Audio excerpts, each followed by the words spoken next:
My family spread lies to everyone that I was a complete failure who would never amount to anything. I stayed silent at my brother's prestigious governor's gala, until his own governor boss walked over, recognized me instantly, and revealed something that left the entire room stunned. You ever had that moment when everything you've ever fought for, everything you sacrificed, finally slams into the face of the people who dismissed you? Tonight, that moment came for me, and trust me, it was glorious, because my family had just seen their carefully constructed lies crumble into dust. My name is Kennedy Reynolds. For 34 years, my own family had branded me the disappointment, the failure, the cautionary tale. Tonight I was just a ghost, sitting alone at a quiet corner table of Governor Blackwell's annual gala, watching my golden boy brother, Ryan, work the entire room. Nobody even noticed me in my simple black dress. Until the governor himself walked up, his eyes widening with this sudden, shocked recognition. "Wait, you're Senator Reynolds?" he whispered. Across the ballroom, my brother's face drained of all color. And in that single, brutal instant, years of family betrayal collapsed. If you've ever been underestimated by the very people who should believe in you most, then stay with me. You need to hear this. Let me know where you're watching from in the comments, and hit subscribe, because I'm about to tell you how being underestimated became my greatest strength.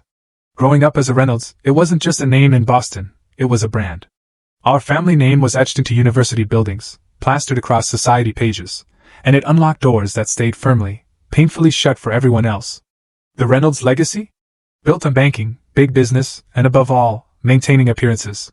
My parents, Robert and Elizabeth Reynolds, they had a blueprint for their kids: ace academics, land at an Ivy League, snag a respectable career in finance or law, marry well, and never, ever cause controversy. From my earliest memories, it was glaringly obvious that my older brother, Ryan, was their perfect heir. He was handsome, athletic, had this easy charm that just made him instantly popular. Ryan played by every single rule. He instinctively understood the unspoken social code of our ridiculously privileged world. When Ryan brought home straight A's, my father would practically burst with pride. When he became captain of the lacrosse team, my mother threw an elaborate dinner party to celebrate. I was different. Not exactly rebellious, no, but intensely curious in ways that clearly made my parents deeply uncomfortable. Where Ryan swallowed our family's worldview without a single question, I asked why. While my brother was busy networking at country club events, I'd disappear into books about history and government. My parents, bless their hearts, they tolerated what they called my phase of intense intellectual curiosity, convinced I'd eventually just fall in line.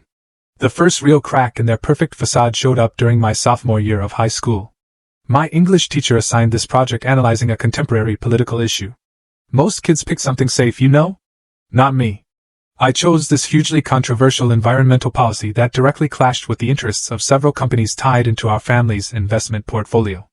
My research was meticulous, my analysis nuanced, and my presentation? It earned the highest grade in the class. But instead of praise, my parents were utterly horrified.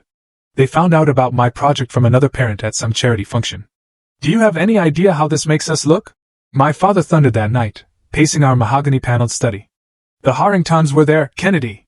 The Harringtons. Their foundation is considering a major partnership with us, and now they think we've raised some sort of radical environmentalist." "But my research was accurate," I argued, feeling this desperate knot in my stomach. "The data shows these policies are harmful. Isn't the truth important?" My mother sighed. That familiar, heavy look of disappointment clouded her features. "Darling, there's the truth, and then there's what's appropriate. You need to learn the difference." And just like that, that became the pattern. When I joined the debate team instead of cheerleading, like my mother had wanted, it was impractical. When I dared to express interest in political science instead of business or pre-law, it was rebellious. Every single choice I made that dared to deviate from the Reynolds blueprint was treated like a personal affront to my family's precious legacy. By senior year, the contrast between Ryan and me was stark, almost comical. He had already been accepted early decision to Harvard, following perfectly in my father's footsteps. My brother moved through life with the easy, almost arrogant confidence of someone who had never once questioned their path or purpose. Meanwhile, I found myself inexplicably drawn to issues of social justice and political reform. I started volunteering at a local campaign office, completely fascinated by the messy, exhilarating process of governance and policy creation. The campaign workers didn't care about my family name. They cared about my ideas, my work ethic. For the first time in my life, I felt truly valued for who I was, not how well I fit into someone else's box. When college application season rolled around, I made a decision that permanently altered my relationship with my parents. Despite having the grades and the legacy connections for an Ivy League acceptance, which they practically demanded, I chose to attend a well-respected state university with an exceptional political science program. The night I announced my decision, my father's face flushed a deep, alarming crimson. "You're throwing away opportunities people would kill for," he said, his voice dangerously quiet, tight with suppressed fury. "This isn't just about you, Kennedy.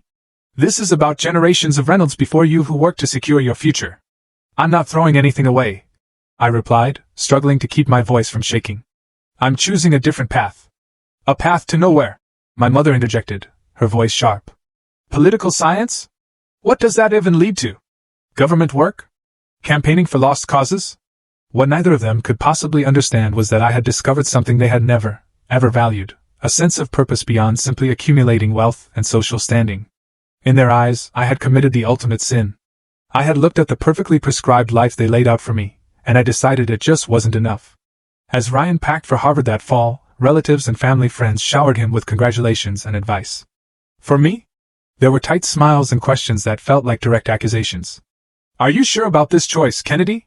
Isn't it still possible to transfer somewhere more suitable?" What none of them knew, not a single one, was that beneath my calm, resolute exterior, I was nurturing political ambitions that would have shocked them all to their core. I didn't just want to study politics. I wanted to change the system from within. But I kept these dreams close, locked away, knowing they would only provide my family with more ammunition against me. The day I left for college, my grandmother Grace, my quiet champion, slipped a folded note into my hand. "Be brave enough to be different," it read. "Someone has to." It was the only encouragement I received from anyone in my family, and I clung to it like a precious talisman through all the challenges ahead. The University of Massachusetts campus couldn't have been more different from the ivy walls and exclusive clubs of Harvard. Here, merit genuinely mattered more than family connections. Diversity of thought wasn't just tolerated, it was celebrated, encouraged.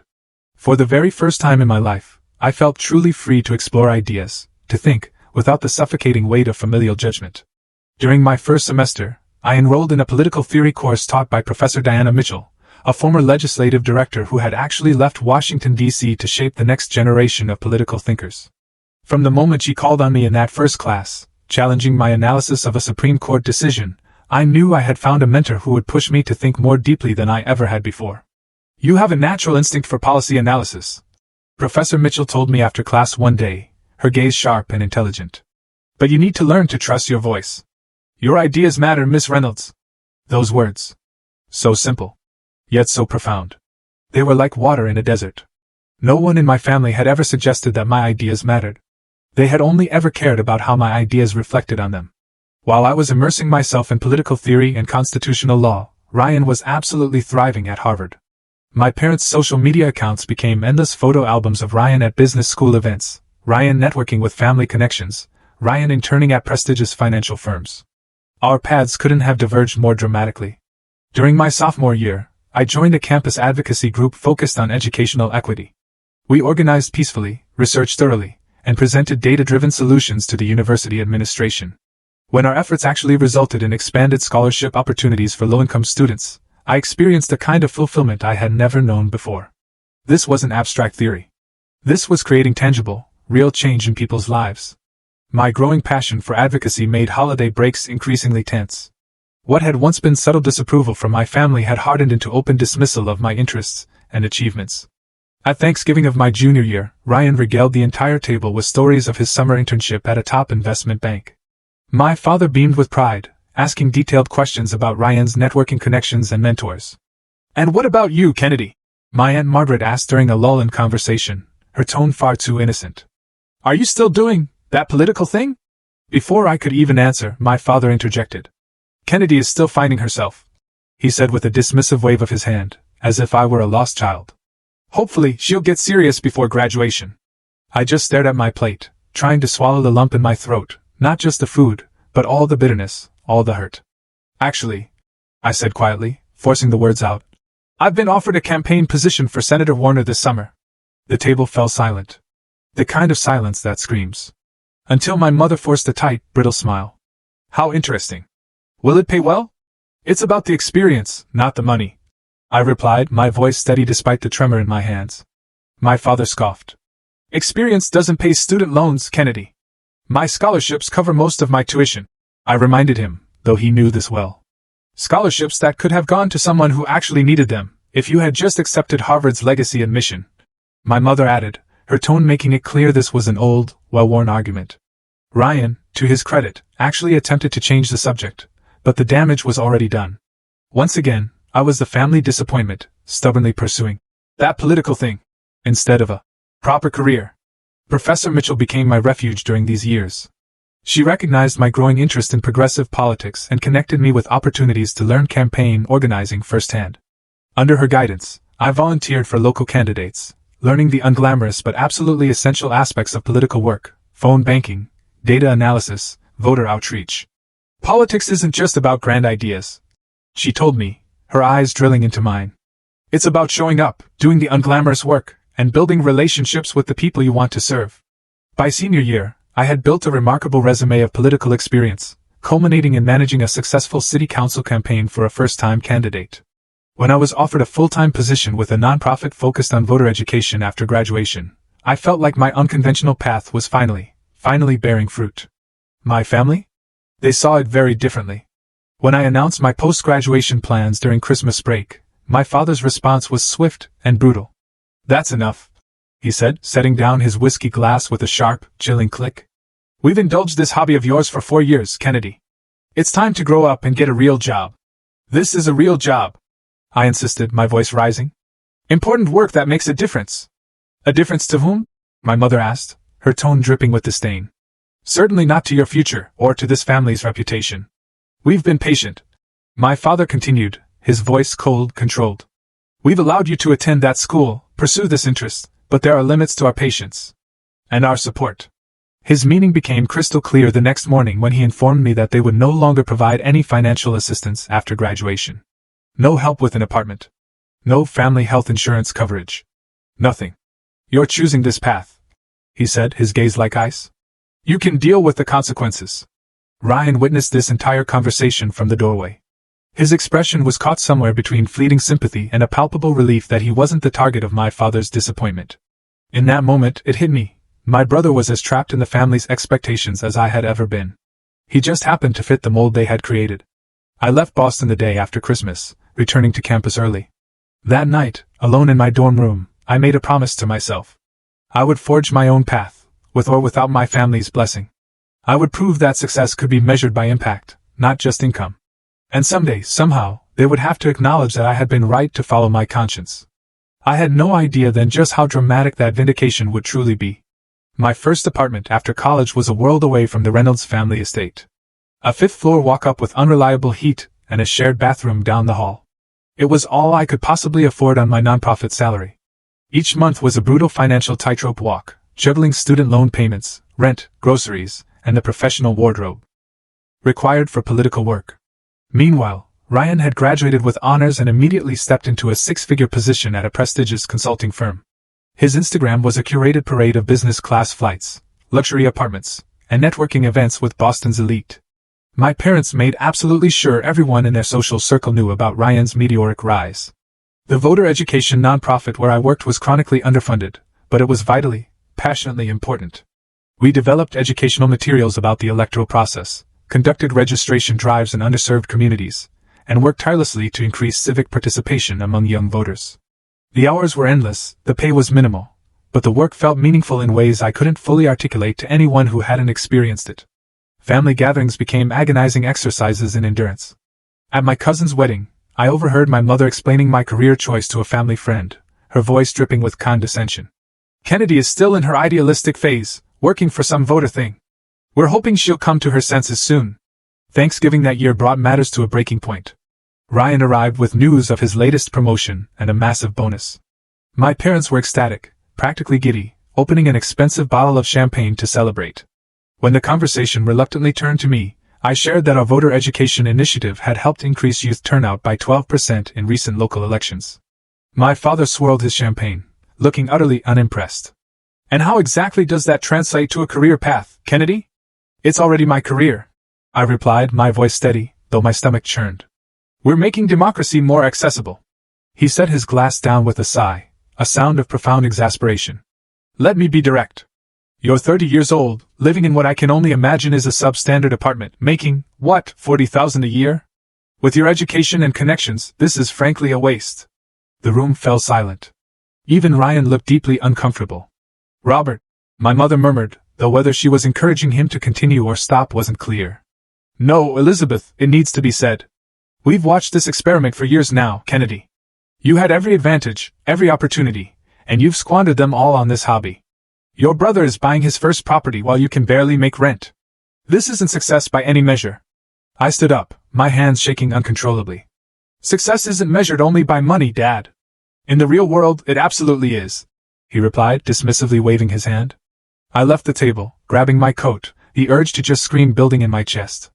As I headed for the door, I heard my mother call after me, a desperate, confused sound, but I couldn't bear another minute of their judgment. In my car, the tears finally came. Not just for the cruel, cutting words, but for the crushing realization that my family might never see value in the path I had chosen. That night, alone in my tiny, cold apartment, doubts crept in like shadows. Was I fooling myself? Was my work making any real difference? Would I always be struggling financially while my peers advanced in conventional careers, living the lives my parents wanted for me? For the very first time, I seriously questioned whether I should abandon my political aspirations and find a more lucrative, family-approved profession. The turning point came 2 weeks later at a community forum our organization had arranged. A young single mother approached me after the event, her eyes bright with a fierce purpose. Before your program, I never voted, she told me, her voice trembling slightly. Never thought it mattered for people like me. Now my daughter sees me researching candidates, filling out my ballot. She knows her voice will matter too someday. That's because of you. Her words. They were a lifeline. They restored my wavering faith. This was why I had chosen this path. Not for wealth or status, but to help people recognize their own power in our democracy. Around this time, I met Logan Mitchell at a political fundraiser. He was the son of my former professor, Diana Mitchell, and he worked as a communications director for a progressive state representative. Tall, with thoughtful green eyes and a quick, brilliant mind, Logan was the first person who seemed to truly understand my passion for political work without ever questioning its validity. So, you're the famous Kennedy Reynolds, he said when Professor Mitchell introduced us. My mother says you're going to be governor someday. I laughed off the compliment, but something about Logan's genuine interest in my ideas made me feel truly seen in a way I rarely experienced. Our first date stretched into a 5-hour conversation about electoral reform, community organizing, and our shared vision for a more inclusive democracy. With Logan's encouragement, and my rapidly growing network of political connections, I made a decision that shocked everyone who knew me. I would run for city council. At 31, with no family support and extremely limited finances, it seemed like an impossible, almost laughable goal. But I had built strong, authentic relationships in the community through my nonprofit work, and I understood the issues facing ordinary citizens in ways that many career politicians simply didn't. When I told my family about my candidacy, their reactions were predictably dismissive. City council? My mother repeated, as if I'd announced plans to join the circus. Kennedy, be serious. I am serious, I replied, fighting to keep my voice even. I've already filed the paperwork. This is embarrassing, my father said flatly. You'll lose, waste what little money you have, and then what? Have you thought this through at all? Actually, I have, I said, a flicker of defiance in my eyes. I have a campaign manager, a treasurer, and a growing team of volunteers. We've developed a solid campaign strategy focused on community engagement. Ryan, who had recently begun working for a rising political star named James Blackwell, looked deeply uncomfortable. Politics is more complicated than you realize, Kennedy, he said, almost apologetically. It's not just about good intentions. I'm well aware, I replied, biting back a sharper response. It was typical of my family to assume I was naive, rather than consider that I might actually be qualified. My grassroots campaign was nothing like the big-budget operations I would later encounter. We operated out of a borrowed office space, relied heavily on volunteers, and focused on direct voter contact. I knocked on thousands of doors personally, listening to residents' concerns and sharing my vision for a more responsive local government. The night of the election, Logan and I gathered with our small, exhausted team at a neighborhood restaurant. When the results showed I had won by a narrow margin, the room erupted in cheers. It was a small victory in the grand scheme of politics, but it felt monumental. My phone remained silent that night. No congratulations from my family, despite the fact that the local paper had covered my win. When I finally received a text from Ryan the next day, it was characteristically backhanded. Congrats on the council seat. Small pond, but I guess it's a start. My mother's eventual response was similarly qualified. We're surprised by your win. The district must have had a very low threshold for candidates. Their inability to acknowledge my legitimate achievement only strengthened my resolve. I would prove my worth, not through their measure of success, but through effective public service that genuinely improved people's lives. And I would do it without the Reynolds name opening any doors. My first term on the city council was a crash course in practical governance.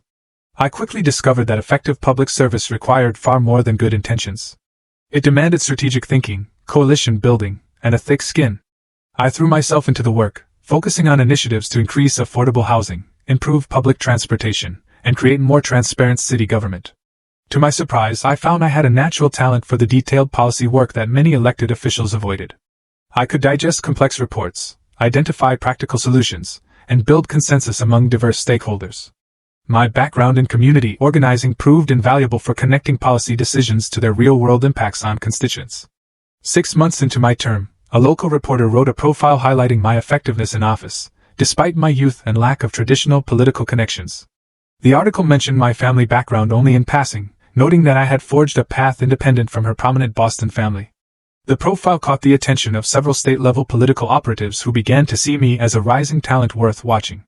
Meanwhile, Ryan's star continued to rise alongside Governor Blackwell's. My brother had fully embraced his role as the governor's chief of staff, appearing frequently in state political coverage, always at Governor Blackwell's side, always the picture of polished professionalism. Our parents' social media accounts regularly featured photos with Ryan and the governor at official functions, their pride unmistakable. My work on the city council was treated as a curious hobby in comparison. Ryan was telling the governor just yesterday. My mother would begin at dinner parties, while I sat silently, picking at my food. Despite this persistent dismissal, my reputation as an effective public servant continued to grow. By the end of my first term, I had successfully championed several significant policy initiatives that improved daily life for my constituents. Local media began to speculate about my future political prospects, suggesting I might be well positioned for higher office. When a state senate seat in my district unexpectedly opened due to the incumbent's health issues, a coalition of community leaders and progressive organizations approached me about running. The opportunity was both exciting and intimidating. A state senate race would require significantly more resources and would face much greater scrutiny than my city council campaign. After careful consideration and many long conversations with Logan, who had become not just my partner in life, but my most trusted political advisor, I decided to enter the race. The night before my public announcement, I called my parents, holding on to a sliver of hope that my growing record of public service might have softened their opposition. My mother answered, her voice cooling noticeably when she realized it was me. When I shared my plans to run for state senate, the line went quiet for several agonizing seconds. "Kennedy," she finally said, her voice tight with restraint. "Don't you think this has gone far enough? This political adventure of yours?" "Mom, this isn't an adventure. This is my career, my calling. I'm good at this work, and it matters." "What matters," she replied, her voice hardening, "is that you're continuing to alienate yourself from this family. Do you have any idea how difficult it is for us to explain your choices to our friends? To have one child working respectably with the governor, while the other insists on this public crusading?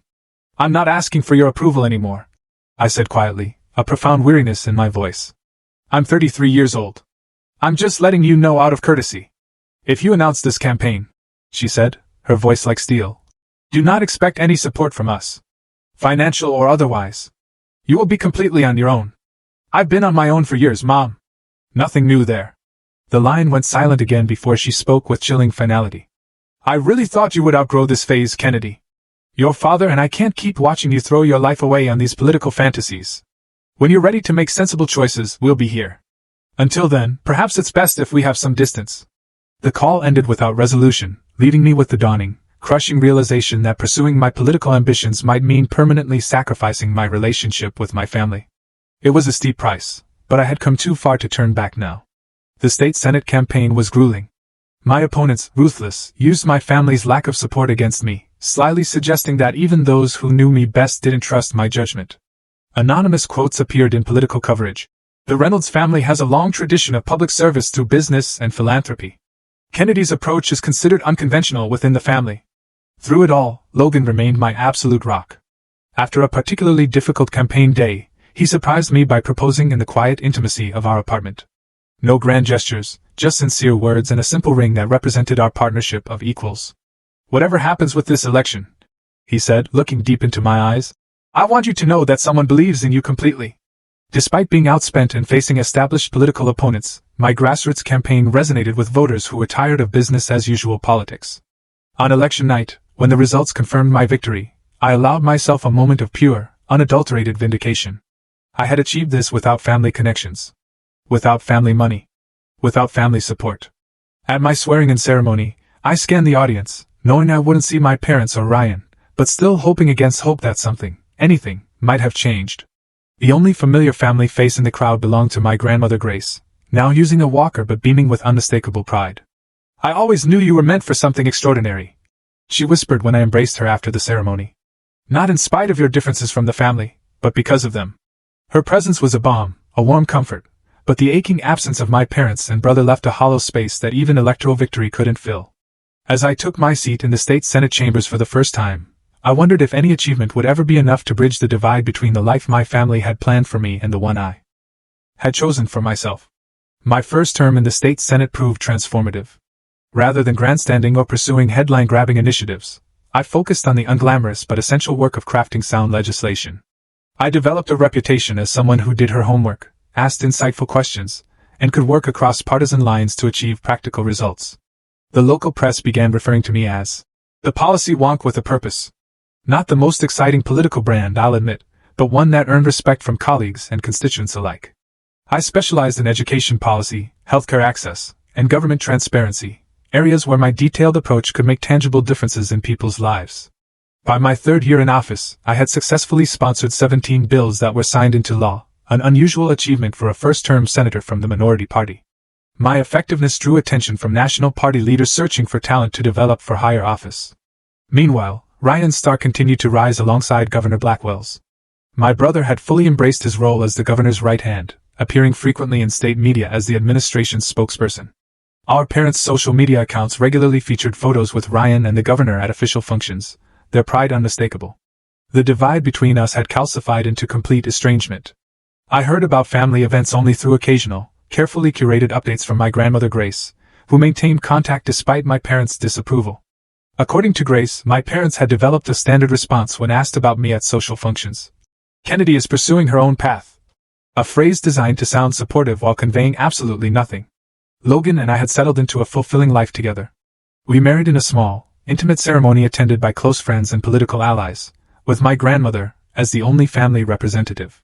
When my parents declined the invitation with a curt note citing prior commitments, I felt the final door close on any hope of reconciliation. Then, the unexpected opportunity arose during my fourth year in the state Senate. A U.S. Senate seat was coming open in a special election following a senior senator's retirement due to health concerns. The compressed timeline meant a fast-paced, high-stakes campaign with national implications. When party leadership approached me about running, my initial reaction was pure hesitation. A U.S. Senate campaign would mean intense scrutiny, not just of my political record, but of my personal life, including the family estrangement I had largely kept private. "They'll use your family against you," Logan warned during our late-night discussion, his hand tracing patterns on my arm. "They'll find ways to suggest that if your own family doesn't support you, voters shouldn't either." "I know," I sighed, staring at the ceiling of our bedroom. "But is that reason enough to step aside? To let someone else take this opportunity?" What complicated matters further were the specific circumstances of the political moment. Several critical pieces of legislation affecting education funding and healthcare access, my core issues, were expected to come before the Senate in the coming term, with votes likely to be decided by the narrowest of margins. The possibility of influencing these national policies was compelling, almost impossible to resist. After days of agonizing deliberation, I made my decision. I would run. But with an unusual strategy. I would keep a deliberately low media profile, focusing on substance over personality, and retail politics over splashy, expensive events. This approach aligned with both my natural strengths and the absolute necessity of minimizing opportunities for my family's situation to become the entire story. "It's unconventional," admitted my campaign manager, Andrea Clark, when I outlined the strategy. "But it might actually work. People are tired of political celebrities. They want someone who puts in the work." The campaign required a level of discipline and focus unlike anything I had previously experienced. I immersed myself in policy briefings, participated in small community forums rather than large rallies, and authorized my team to decline most national media requests.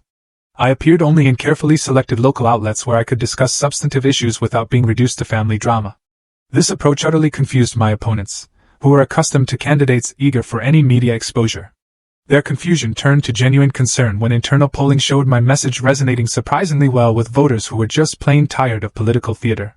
Through indirect channels, I learned that Ryan had taken notice of my campaign. As Governor Blackwell's chief of staff, he now occupied a position of significant influence in state politics. Though he made no public statements about my candidacy, I heard from mutual connections that he had privately expressed dismissive views about my chances. What I didn't know until much later was that during a private dinner, my father had actually asked Ryan to use his influence with the governor to quietly undermine my campaign. To his credit, Ryan refused, though not out of loyalty to me, but because he recognized that such blatant meddling could spectacularly backfire politically if discovered. My parents' attitude toward my Senate run moved beyond mere disapproval to active, profound embarrassment. Through my grandmother, I learned they had begun telling friends and associates that I had failed at politics and had unrealistic ambitions. A narrative so divorced from reality that it would have been laughable if it weren't so painful. They just can't accept that you've succeeded on your own terms, Logan said, holding me one night when the crushing weight of family rejection felt particularly heavy. It contradicts everything they believe about success and the Reynolds way. Security concerns added another layer of complexity to the campaign. As a female candidate gaining prominence in a heated political climate, I received threats that necessitated security precautions. These threats, combined with my strategy of limited public exposure, created an unusual situation where many voters supported my policy positions without being able to readily recognize me in person, a circumstance that would later prove critically important.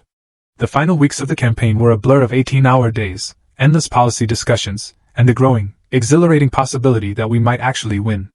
On election night, surrounded by our closest supporters in a humble hotel conference room, Logan and I watched as the results defied conventional political wisdom. By a margin narrow enough to require careful verification, but clear enough to avoid a recount, I had won. At 36, I had become the youngest woman ever elected to represent our state in the U.S. Senate. The victory celebration was subdued and brief, fitting for a campaign that had prioritized substance over spectacle. There were no calls from my parents or Ryan. No acknowledgement of this historic achievement from the family that had once expected so much from me. As I prepared for the transition to Washington, I discovered through back channels that my family had intensified their narrative about my supposed failures. At Boston social functions, they spoke of me as someone who had never found her footing, a fiction maintained even as national publications were beginning to identify me as a rising political talent. This complete, almost delusional denial of reality reinforced my decision to maintain distance. I had a job to do in the Senate, constituents to represent, and policies to shape. The energy I might have spent trying to win my family's approval would be better directed toward the critical work ahead. The irony wasn't lost on me. In rejecting the path my family had chosen, I had achieved a position of influence far beyond what they had ever imagined possible. Yet this success only seemed to deepen their resentment rather than earn their respect. As I was sworn into the United States Senate, placing my hand on the Constitution and pledging to faithfully execute my duties, I thought of my grandmother's words years earlier. Be brave enough to be different. Someone has to. In that solemn, awe-inspiring moment, I silently thanked her for being the one person in my family who had seen my difference not as a failure, but as a strength. 6 months into my term as U.S. Senator, the work had consumed my life in the best possible way. I had secured coveted positions on the Education and Healthcare committees, assignments that aligned perfectly with my policy expertise and priorities. Washington life was an adjustment, but Logan and I had settled into a comfortable routine, dividing our time between D.C. and our home state. My approach to the Senate mirrored my earlier political work, thorough, substantive, and focused on results rather than headlines. I worked diligently behind the scenes, building relationships with colleagues across the aisle and establishing myself as someone who did the necessary homework on complex issues. Due to the unusual circumstances of my election and my continued preference for substance over spectacle, I maintained a relatively low media profile. I participated in committee hearings, floor debates, and constituent meetings, but I actively avoided the cable news circuit and political talk shows that consumed so much of many of my colleagues' time. This strategy had an unexpected side effect. Outside of political circles in my home state, I wasn't immediately recognizable. I could often move through public spaces without the intense scrutiny many elected officials faced, a small luxury in the fishbowl of Washington politics. Then, the invitation arrived. On a Tuesday morning in June. Elegant, cream-colored cardstock with embossed lettering, Governor James Blackwell requests the honor of your presence at the annual Governor's Gala benefiting the Children's Education Foundation. No personal note. Just the formal invitation that presumably went to hundreds of political and business leaders across the state. I stared at it, knowing immediately that Ryan had to be involved in the guest list. As Blackwell's chief of staff, my brother oversaw such events. Was this an olive branch? A political calculation? Or simply an oversight, my name included on a list of elected officials without anyone realizing the family connection? Are you going to go? Logan asked that evening, finding me still contemplating the invitation at our kitchen table. I don't know, I admitted, feeling a knot of anxiety tighten in my stomach. It feels like walking into the lion's den. Maybe it's time, he suggested gently, taking my hand. You've proven yourself beyond any reasonable doubt. You're a United States Senator, Kennedy. Maybe seeing you in that role will finally break through their denial. After days of agonizing deliberation, I decided to attend. Not to seek approval or reconciliation, but to represent my office with the dignity it deserved. If my family chose to acknowledge me, fine. If not, I would conduct myself with the same professionalism I brought to every aspect of my work. The night of the gala, I chose a simple but elegant black dress, understated yet appropriate for the formal occasion. Logan, handsome in his tuxedo, squeezed my hand as our car approached the venue, a historic downtown hotel known for hosting the state's most prestigious events. Remember who you are now, he whispered, his eyes gleaming. United States Senator Kennedy Reynolds. You've earned your place here. The hotel's grand ballroom had been transformed for the occasion. Crystal chandeliers cast a warm, inviting glow over elegantly appointed tables. A string quartet played softly as the state's political and business elite mingled, cocktails in hand. From the entrance, I immediately spotted Ryan across the room, confidently working the crowd in a perfectly tailored tuxedo. Every inch the polished political operator he had become. As Logan and I made our way into the room, I noted with a mixture of relief and disappointment that my parents weren't in attendance.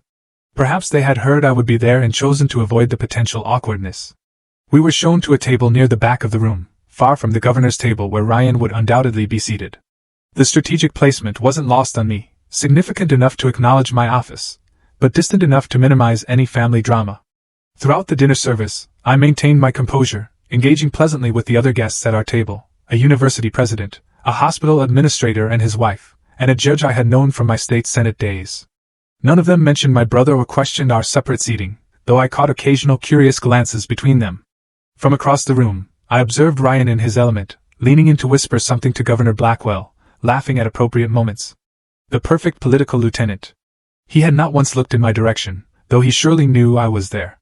Between the main course and dessert, I excused myself to visit the ladies' room. As I walked through the ballroom, I overheard snippets of conversation that made my stomach tighten. That's the Reynolds girl, isn't it? The one who... The words faded as I passed. Then, I heard from Elizabeth that she's never quite found her way. Such a shame with their family connections. And finally, Ryan is the successful one. On track to run for office himself in a few years, from what I hear. By the time I returned to the table, my confidence had been rattled. Despite everything I had accomplished here, in my home state, in these very circles, I was still defined by my family's narrative. The failed Reynolds. The disappointment. The cautionary tale. After dessert, Governor Blackwell took to the podium to deliver his remarks. I half listened as he spoke about the importance of education and the Foundation's work. My thoughts still tangled in the overheard conversations I barely registered when he announced he would be making his way around the room to personally thank key supporters. Lost in thought, I didn't immediately notice when a hush fell over our corner of the ballroom. Looking up, I found Governor Blackwell himself. Approaching our table, flanked by aides and security. Ryan trailed slightly behind him, his attention on a notepad rather than the room. The governor stopped directly at our table, his eyebrows raising slightly as he focused on me. For a moment, confusion crossed his features, before a dawning recognition spread in his eyes. "Wait, you're Senator Reynolds?" he asked, his voice low but clearly surprised. The table went silent. Behind him, Ryan's head snapped up, his face draining of color, as he realized what was happening. I stood, extending my hand professionally. "Yes, Governor. It's a pleasure to finally meet you in person. Thank you for including me this evening." Governor Blackwell clasped my hand warmly, his initial surprise transforming into genuine interest. "The Education Bill author. Your work on the Federal Education Committee has been remarkable. I had no idea you would be joining us tonight." From the corner of my eye, I could see Ryan frozen in place, his professional mask slipping to reveal naked shock. Around us, conversations had hushed as people strained to observe the interaction. "I've been meaning to discuss your healthcare access proposal," the governor continued, seemingly oblivious to the building tension. "It aligns with several initiatives we're considering at the state level. Perhaps we could arrange a meeting while you're in the state." "I would welcome that, Governor."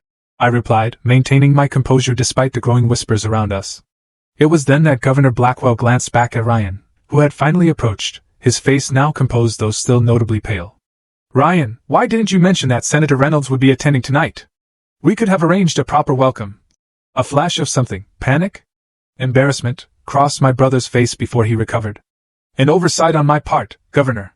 My apologies. The governor turned back to me, his brow furrowing slightly. Reynolds, is there a relation? The surname isn't that common.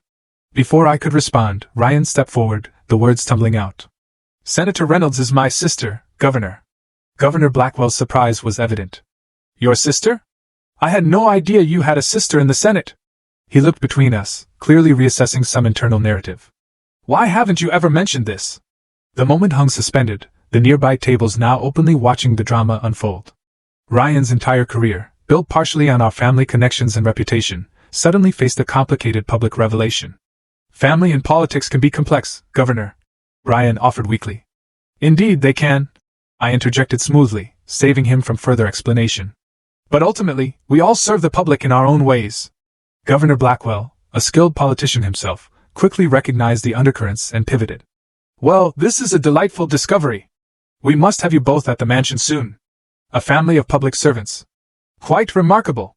As the governor moved to the next table, Ryan and I were left in an awkward tableau. Years of estrangement condensed into a single, public moment. Kennedy, he began, his voice low, raw with surprise. I didn't know you would be here. Clearly, I replied, keeping my tone neutral. Though as a U.S. Senator from this state, it would be unusual to exclude me from the invitation list. That's not what I meant, he said, discomfort evident in his stance. We should talk. Not here, but soon. Should we? I asked, meeting his gaze directly. After years of silence? After our parents have actively misrepresented my career to everyone in their circle? What exactly should we talk about, Ryan? Around us, the room had returned to its normal buzz of conversation, though I noticed several people watching our interaction with poorly disguised interest. Ryan glanced around, acutely aware of the attention. This isn't the place. But yes, we should talk. Things are complicated. They always have been, I replied. But they're also very simple. I chose a different path than the one laid out for me. That shouldn't have made me a family pariah. Before he could respond, Logan gently touched my arm. The governor's wife is trying to get your attention, Kennedy. Indeed, across the room, the First Lady was gesturing for me to join her group. The revelation of my identity had clearly altered my status at the event. We'll continue this another time, I told Ryan, straightening my shoulders. I have people to meet. As I moved away, head held high, I felt a weight lifting. The burden of hiding. Of being diminished. Of accepting my family's warped narrative about my life. Here, in this very room, where I had entered as the disappointing Reynolds, I was now being recognized as Senator Reynolds, respected for my own accomplishments rather than measured against crushing family expectations. The remainder of the evening passed in a blur of introductions and conversations. Political leaders who had barely acknowledged my arrival now sought me out. Business executives expressed keen interest in my committee work. Through it all, I maintained my professional demeanor, either gloating over the revelation nor appearing affected by the years of family rejection it had exposed. As Logan and I finally prepared to leave, Governor Blackwell approached once more, this time without Ryan in tow. Senator Reynolds, he said quietly, a genuine note of apology in his voice. I hope you'll forgive my ignorance earlier. Had I known of your relationship to my chief of staff, I would have ensured a more appropriate welcome. No apology necessary, Governor, I assured him, offering a polite smile. Family circumstances can be complicated. He nodded thoughtfully. Indeed. Though I must say, having observed your work in the Senate, particularly on education reform, I find myself questioning the narrative I've heard about you through certain channels. You're clearly an exceptional public servant. Thank you, Governor. That means a great deal. As our car pulled away from the venue, Logan took my hand. You handled that with incredible grace. I've had years of practice, I replied, looking back at the illuminated hotel, a faint smile on my lips. But something feels different now. Like the truth has finally broken through. The truth was always there, Logan said gently. But now, others can see it too. In that moment, I realized that while reconciliation with my family remained uncertain, I had achieved something perhaps more valuable. I had reclaimed my own narrative. No longer would I be defined by what the Reynolds family said about me. I had written my own story, and now that story stood on its own merits, for all to see. The revelation at the governor's gala created ripples that extended far beyond that single evening. By the next morning, several state political blogs had picked up the story of the Reynolds siblings' reunion, complete with speculation about our family dynamics. The public narrative quickly shifted from questions about why I had been excluded from family events to genuine wonder at how my achievements had been so consistently downplayed. 3 days after the gala, my office phone rang with a number I instantly recognized but hadn't seen on my caller ID in years: my father's private line. "Kennedy," he began without preamble when I answered. Approaching our table, flanked by aides and security. Ryan trailed slightly behind him, his attention on a notepad rather than the room. The governor stopped directly at our table, his eyebrows raising slightly as he focused on me. For a moment, confusion crossed his features, before a dawning recognition spread in his eyes. "Wait, you're Senator Reynolds?" he asked, his voice low but clearly surprised. The table went silent. Behind him, Ryan's head snapped up, his face draining of color, as he realized what was happening. I stood, extending my hand professionally. "Yes, Governor. It's a pleasure to finally meet you in person. Thank you for including me this evening." Governor Blackwell clasped my hand warmly, his initial surprise transforming into genuine interest. "The Education Bill author. Your work on the Federal Education Committee has been remarkable. I had no idea you would be joining us tonight." From the corner of my eye, I could see Ryan frozen in place, his professional mask slipping to reveal naked shock. Around us, conversations had hushed as people strained to observe the interaction. "I've been meaning to discuss your healthcare access proposal," the governor continued, seemingly oblivious to the building tension. "It aligns with several initiatives we're considering at the state level. Perhaps we could arrange a meeting while you're in the state." "I would welcome that, Governor," I replied, maintaining my composure despite the growing whispers around us. It was then that Governor Blackwell glanced back at Ryan, who had finally approached, his face now composed though still notably pale. "Ryan, why didn't you mention that Senator Reynolds would be attending tonight? We could have arranged a proper welcome." A flash of something, panic? Embarrassment, crossed my brother's face before he recovered. "An oversight on my part, Governor. My apologies." The governor turned back to me, his brow furrowing slightly. "Reynolds, is there a relation? The surname isn't that common." Before I could respond, Ryan stepped forward, the words tumbling out. "Senator Reynolds is